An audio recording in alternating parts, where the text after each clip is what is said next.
Bismillahirrahmanirrahim. Assalamualaikum warahmatullahi wabarakatuh. Berdirinya saya di sini untuk menyampaikan sebuah kultum yang bertajuk Meniti Bulan Al-Quran. Seperti yang kita ketahui bahawa bulan Ramadan merupakan bulan yang penuh dengan kerahmatan, keberkatan serta kasih sayang.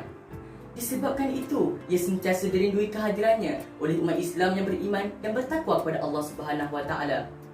Allah menjadikan bulan ini sebagai bulan untuk kita meningkatkan lagi ketakwaan kepadanya dan ganjaran pahala yang berlipat kali ganda untuk mereka yang sentiasa beriman dan bertakwa kepada Allah Subhanahu Wa Taala. Pada tahun ini, sambutan Ramadan agak berbeza berbanding tahun sebelumnya akibat COVID-19 yang melanda dunia ketika ini. Tahun lepas, kita ke masjid ataupun ke surau untuk berbuka puasa dan berterawih beramai-ramai. Tetapi, tahun ini tidak seperti itu. Ramadan yang lalu, golongan hafiz mengimami solat kita dengan bacaan yang lunak, merdu dan sedap didengari dengan ayat-ayat suci Al-Quran daripada juzuk pertama sehingga 30. Pada tahun ini juga, ketua keluarga ataupun anak lelaki akan dinaikkan pangkat daripada makmum kepada imam yang mana akan mengimami solat bersama keluarga. Bacaan kita mungkin tidak sama seperti imam-imam yang berpengalaman di masjid. Maka, semua itu memerlukan persediaan yang rapi agar Ramadan pada tahun ini tidak datang dalam suasana suram dan hambar.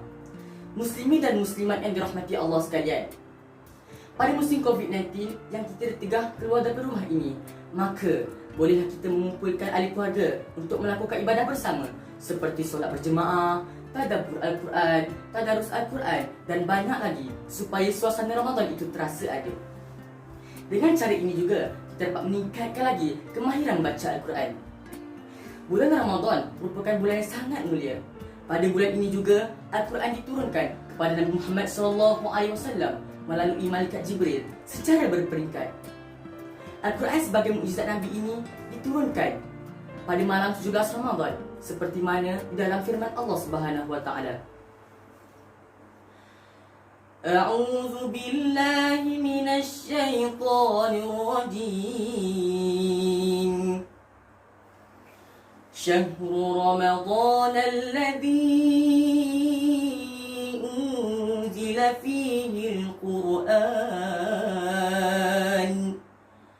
هدى للناس وبينات من الهدى والفرقان. Maksudnya, masa yang diwajibkan untuk kamu berpuasa itu ialah bulan Ramadan yang diturunkan Al-Quran sebagai petunjuk bagi sekalian manusia dan menjadi keterangan bagi menjelaskan perkara yang benar dan salah. Hadirin sekalian, peristiwa nuzul Quran pada malam 17 Ramadan ini wajar sentiasa diingati oleh umat Islam. Ia membuktikan bahawa bulan Ramadan merupakan bulan Al-Quran yang perlu dimanfaatkan sebagai sumber hidayah bagi kebahagiaan hidup di dunia dan di akhirat. Bulan Ramadan ini juga mengajar kita untuk memahami erti kesabaran dan kesyukuran kerana kesusahan, kelaparan dan dahaga yang kita rasakan pada bulan Ramadan ini tidaklah seperti yang dirasakan oleh para sahabat dan Nabi ketika berperang untuk mempertahankan agama. Rugilah bagi mereka yang Allah berikan peluang untuk menyambut Ramadan tetapi tidak menggunakannya dengan baik. Di dalam sebuah hadis Nabi daripada Abu Hurairah radhiyallahu anhu bahawa ketika Nabi Muhammad SAW menaiki mimbar, baginda SAW bersabda, Amin, Amin, Amin. Baginda SAW ditanya, Wahai Rasulullah, mengapa bila engkau menaiki mimbar, engkau berkata Amin, Amin, Amin? Rasulullah SAW bersabda, sesungguhnya Jibril AS telah datang padaku dan dia berkata, barang siapa yang bertemu dengan bulan Ramadan tetapi tidak diampunkan baginya, maka dia akan dimasukkan ke dalam neraka dan jauhi rahmat Allah. Katakanlah wahai Muhammad amin, maka aku katakan amin. Hadis riwayat Ibn Hibban 907. Hadirin dan hadirat sekalian, bulan Ramadan semakin tiba ke penghujungnya.